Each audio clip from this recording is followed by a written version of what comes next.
Delhi police filed first FIR in connection with Sunday's JNU campus violence. Home Minister Amit Shah speaks to Delhi Lieutenant Governor and Police Chief, orders inquiry. HRD Ministry summons university authorities for a review. External Affairs Minister Dr. S. Jaishankar holds telephonic discussion with US Secretary of State Mike Pompeo on evolving situation in the Gulf. Also holds conversation with his Iranian, Omani and UAE counterparts. Conveys India's concern at the levels of tension. Iran declares complete withdrawal from 2015 nuclear deal, while Iraqi parliament passes resolution for removal of all US troops from Iraq. Fresh rocket attacks at US embassy in Baghdad. 3 US citizens killed in attacks at US base in Kenya. In cricket, first T20 international between India and Sri Lanka in Guwahati called off without a single ball being bowled due to wet outfield caused by a spell of heavy rain just after the toss. Second match of 3-match series to be played tomorrow at Indore.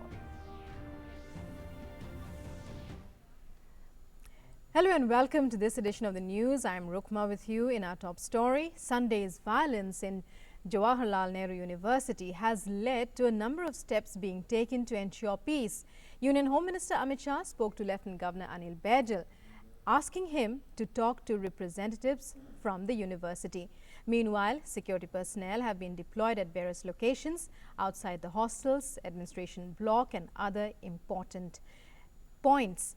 And only students with valid ID cards are being allowed inside the campus. Outsiders, even media, are being restricted from entry. Yesterday's violence and vandalism has invited, meanwhile, widespread condemnation.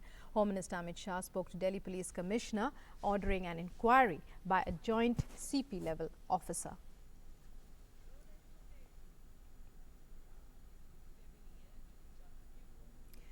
And recalling yesterday's incidents, violence broke out at Jawaharlal Nehru University last night as masked men armed with sticks and rods attacked students and teachers and damaged property on the campus, prompting the administration to call in police, which conducted a flag march.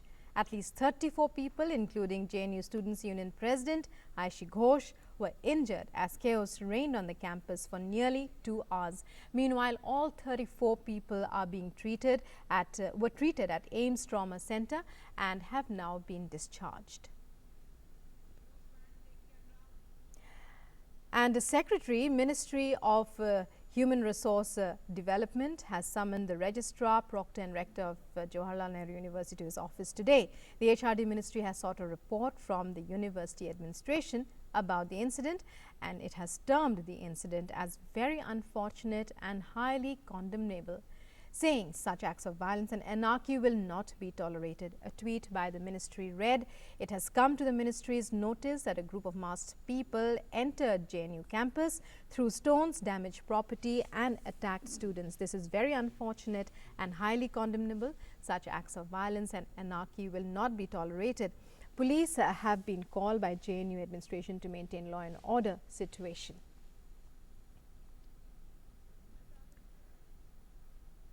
And hundreds of students from different universities in the national capital staged a protest outside the old Delhi police headquarters at ITO yesterday evening. After the incident, students from JNU were joined by those from Delhi University and Jamia Millia Islamia. The protest ended late in the night after a delegation of students held talks with Delhi police.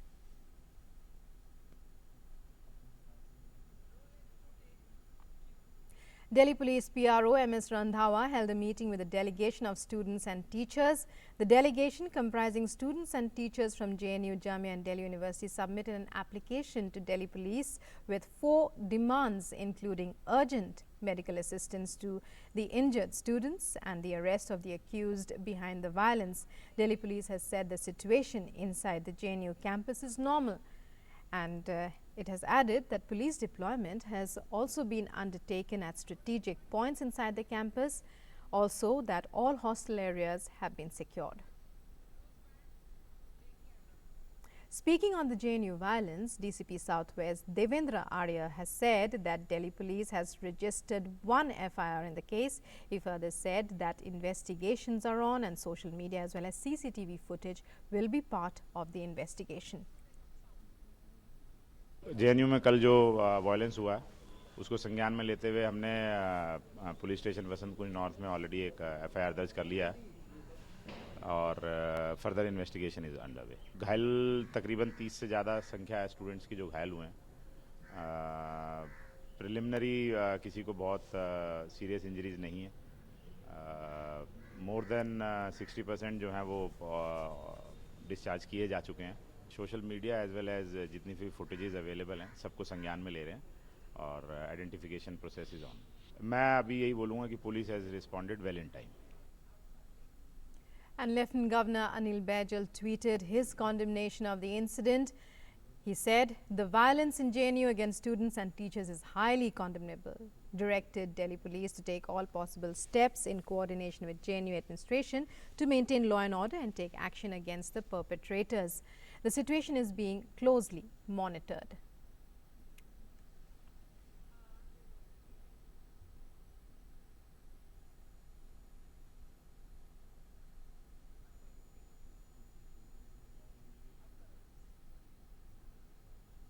Union Finance Minister Nirmala Sitharaman and Foreign Minister S. Jaishankar, both alumni of the university, condemned Sunday's violence in the strongest terms. Sitharaman said the government wants universities to be safe for students. In a tweet, she said, "Horrifying images from JNU, the place I know and remember was one for fierce debate and opinions, but never violence. I unequivocally condemn the events of today. This government, regardless of what has been said in the past few weeks, wants universities to be safe spaces for all students." Foreign Minister S. Jaishankar too condemned the violence, tweeting, "Have seen pictures of what is happening in JNU. Condemn the violence unequivocally. This is completely against the tradition and culture of the university." Union Minister Smriti Irani has said that universities should not be turned into hubs of politics. Neither should students be used as political pawns. शैक्षिक संस्थानों को राजनीति का अखाड़ा ना बनाया जाए। इससे हमारे जितने भी छात्र हैं उनके जीवन पर असर पड़ता है, उनकी प्रगति पर असर पड़ता है।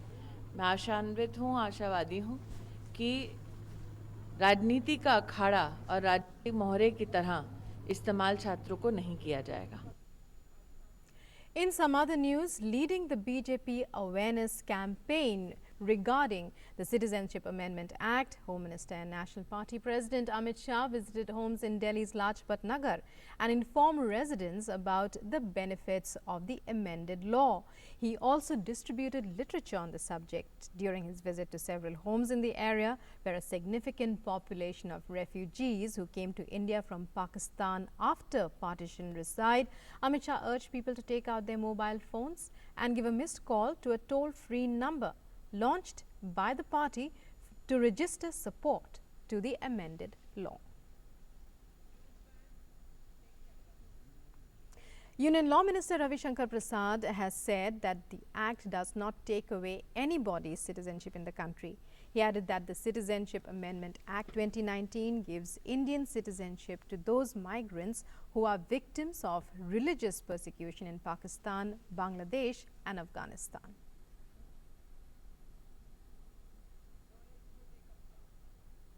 ये कानून न किसी हिंदुस्तानी पर लागू होता, न किसी हिंदुस्तानी की नागरिकता छीनता है, न किसी की देता है।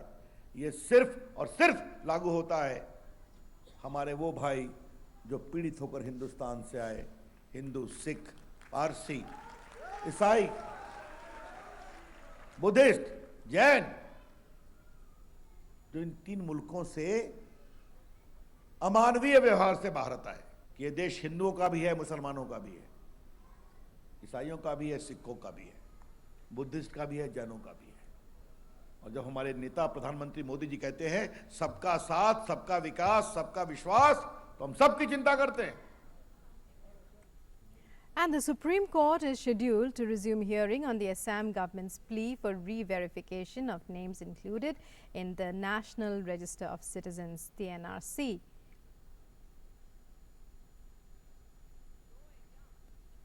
The court will resume hearing on the Assam government's plea in this respect.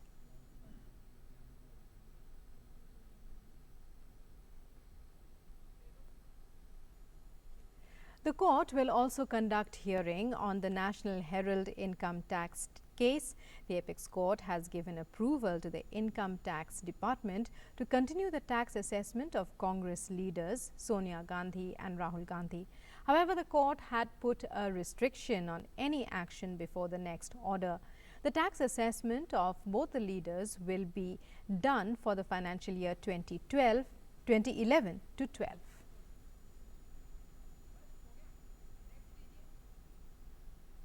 The apex court is also likely to hear the plea of Tata Sons Private Limited challenging the December 18 decision of the National Company Law Appellate Tribunal restoring Cyrus Mistry as the executive chairman of the group. In its appeal, Tata Sons Private Limited has also sought a stay of the NCLAT's verdict as an interim relief.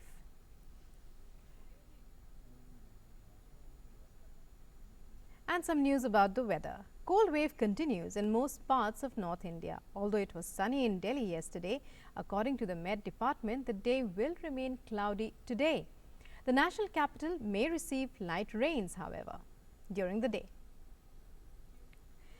In Himachal Pradesh, meanwhile, the Met Department has issued orange and yellow alerts for heavy rain and snowfall for the next 2 days. The Met Department has predicted heavy rainfall and snow in Himachal at high altitude mountainous areas and high altitude mountainous areas from today till Thursday.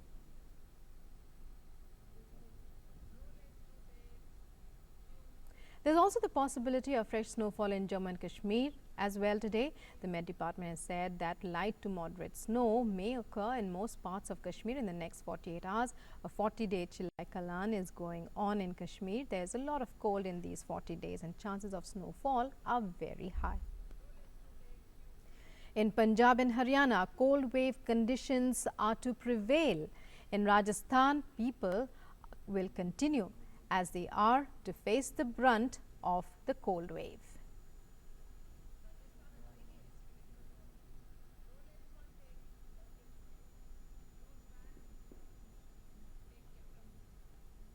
And now news from neighbouring Pakistan. In another incident of minority killing there, Ravinder Singh, a 25-year-old Sikh, was killed by unidentified persons in Peshawar. His body was found under Chamkani police station area. Investigations into the matter are on.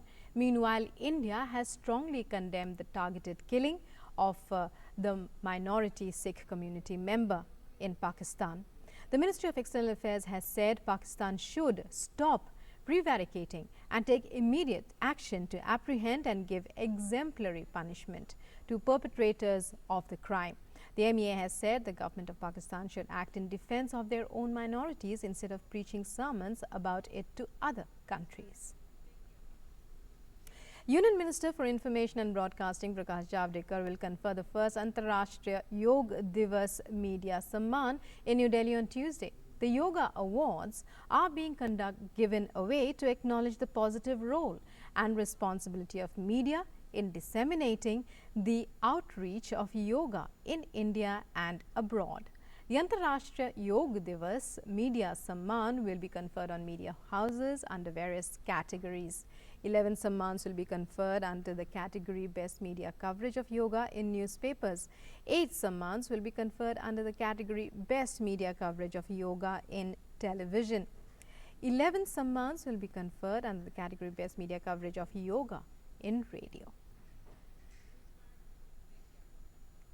Launched with the objective of providing good all-weather road connectivity to unconnected villages across the country, Pradhanmantri Gram Sadak Yojana aims to reduce poverty by connecting these villages to the mainstream and providing them access to development taking place in various parts of the country. The scheme is transforming the lives of people. In Jhargram of West Bengal, for example, let's take a look at this ground report.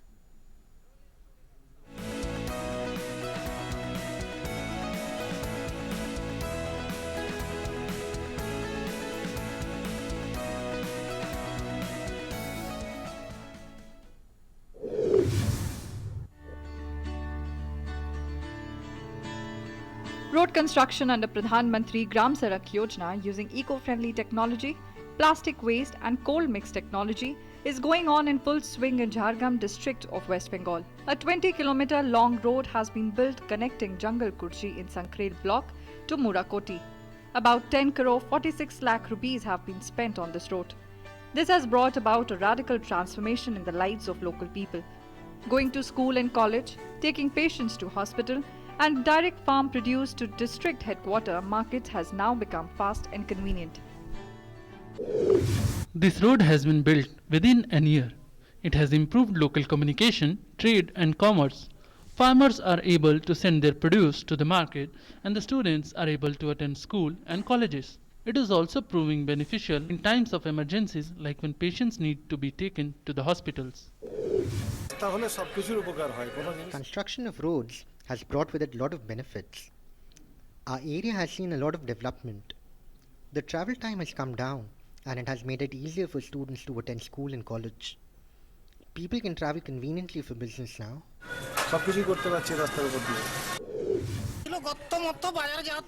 Earlier there were kacha roads that were full of potholes. Now the road is smooth.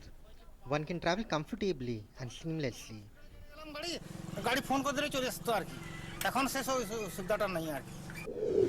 Pradhan Mantri Gram Sadak Yojana was launched to improve rural road connectivity. It aims at providing direct connectivity between remote villages and district headquarters and converting kacha, muddy roads with pakka roads. The main aim of the scheme is to have better road connectivity in 97% villages of the country by the year 2022. This scheme has provided a new ray of hope to the lives of people in villages and is helping them with their livelihood. Bureau Report, DD News.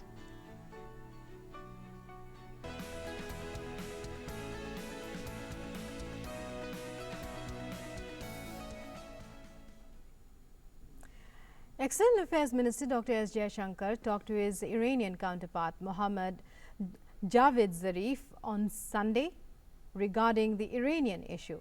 The External Affairs Minister in a tweet said India remains deeply concerned about the levels of tension in the Middle East. He added that both of them agreed to remain in touch.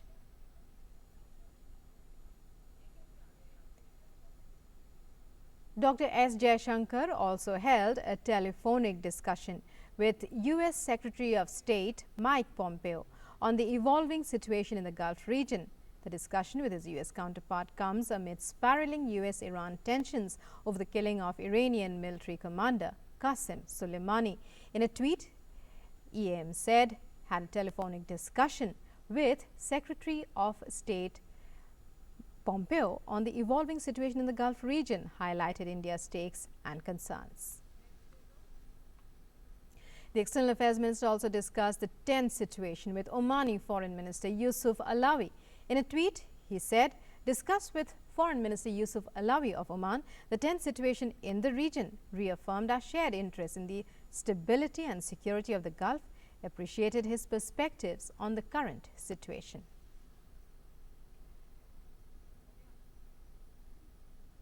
Further, Dr. Jaishankar had a telephonic discussion with the Foreign Minister of UAE as well.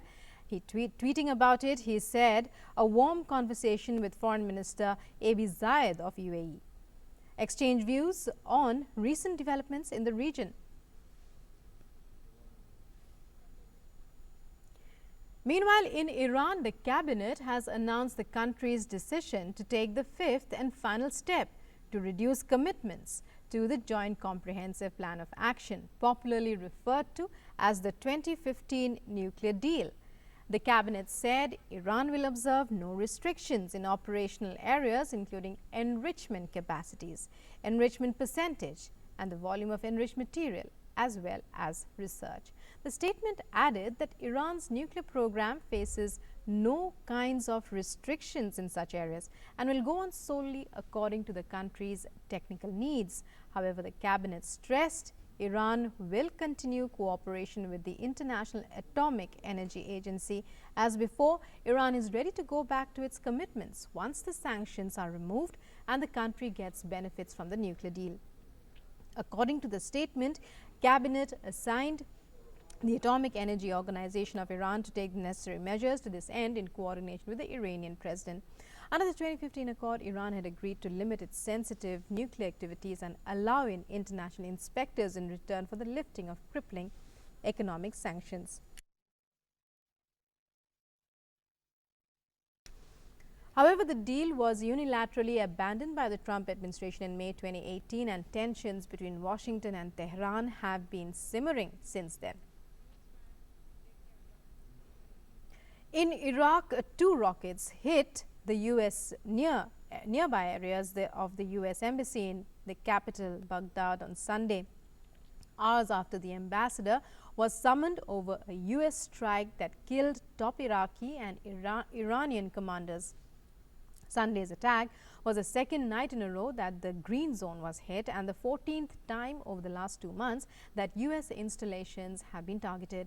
A third rocket simultaneously hit a family home outside the green zone, wounding 4. Ties between Iraq and the U.S. have deteriorated after an American drone attack on Friday on the Baghdad International Airport killed Iran's Major General Qasem Soleimani and top Iraqi military figure Abu Mahdi al-Mohandes. In response on Sunday, Iraq's parliament called on the government to oust U.S. and other foreign troops from the country. A special session of parliament passed a resolution saying that the government should cancel its request for assistance from a U.S.-led coalition. Some 5,200 U.S. soldiers are stationed across Iraqi bases to support local troops, preventing a resurgence of the Islamic State jihadist group. They are deployed as part of the broader international coalition invited by the Iraqi government in 2014 to help fight ISIS. And NATO ambassadors will gather in Brussels for an urgent meeting convened by the head of the military alliance to discuss the situation in the Middle East after a U.S. drone strike killed top Iranian General Qasem Soleimani. NATO Secretary General Jens Stoltenberg organized the meeting after consultations with members of the alliance. NATO ambassadors' meet was organized at short notice after the alliance decided on Saturday to suspend its training mission in Iraq over security risks. In the United States, Secretary of State Mike Pompeo has defended the U.S. airstrike which killed Iran's military commander Qasem Soleimani, warning that the U.S. will respond if Iran retaliates. Pompeo said the U.S. administration is committed to protecting American lives and the United States will have a decisive and vigorous response to retaliatory action by Iran. U.S. President Donald Trump has vowed major retaliation if Tehran launches attacks to avenge the killing of its military commander. Trump, speaking on Air Force One on his way back to Washington, also said he would impose very big sanctions on Iraq if it follows through on a parliament vote in support of U.S. troops being expelled from the country amid anger over the death of Soleimani in a drone strike near Baghdad's international airport. And the last rites of the slain general will take place tomorrow in his home in Iran. Mourners packed the streets of Tehran early this morning for ceremonies to pay homage to the top military commander that Soleimani was during his lifetime. Clutching portraits of their hero in their hands, the crowd gathered on the outskirts of Tehran University, where the supreme leader is to preside over prayers for the slain general. His assassination marks a significant escalation between Iran and the U.S. And with that, it's a wrap on this edition of the news. News and updates continue on DD News and DD India. Coming up next, news for the hearing impaired. Namaskar.